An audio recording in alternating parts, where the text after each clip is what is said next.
সুতরাং হাসিনার আমল ফেরাউনের পতনের পর এখন মুসার শাসন চলার সময় এসেছে।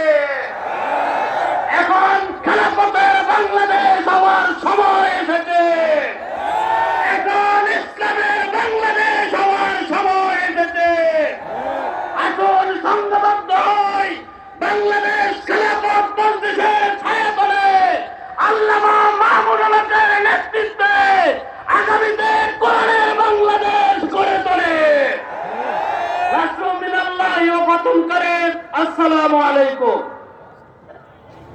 বক্তব্য রাখবেন মাওলানা জাহিদুজ্জামান সাহেব, সভাপতি খেলাফত যুব মজলিস, ঢাকা মহানগর।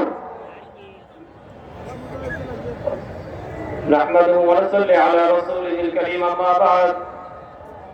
বাংলাদেশ খেলাফত মজলিস নীলফামারী জেলা কর্তৃক আয়োজিত আজকের এই মহাসমাবেশে উপস্থিত নীলফামারী জেলার বিভিন্ন অঞ্চল থেকে আগত প্রিয় দিনী ভাইরা, আজকে বাংলাদেশ প্রায় 15 বছর পরে দ্বিতীয়বার যে স্বাধীনতা অর্জন করেছে, সেই স্বাধীনতাকে যদি আমরা ধরে রাখতে চাই তাহলে একমাত্র পথ হলো আল্লাহ প্রদত্ত খেলাফত রাষ্ট্র ব্যবস্থার দিকে ফিরে যাওয়া।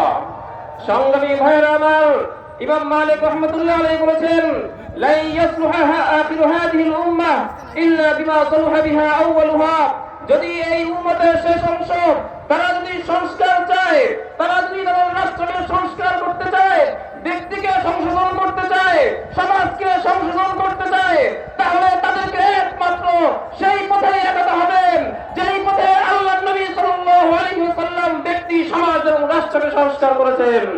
তাই আজকে যারা উপস্থিত হয়েছেন আর তাদের প্রতি অনুরক্ত আহ্বান থাকবে, আসুন আমাদের অর্জিত এই স্বাধীনতাকে রক্ষা করতে হলে খেলাফত রাষ্ট্র ব্যবস্থা প্রতিষ্ঠার আন্দোলনে নিজেদেরকে শরীক করতে হবে।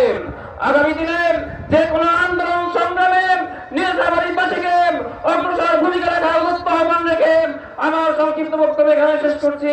আসসালামু আলাইকুম ওয়া রাহমাতুল্লাহ। সংগ্রাম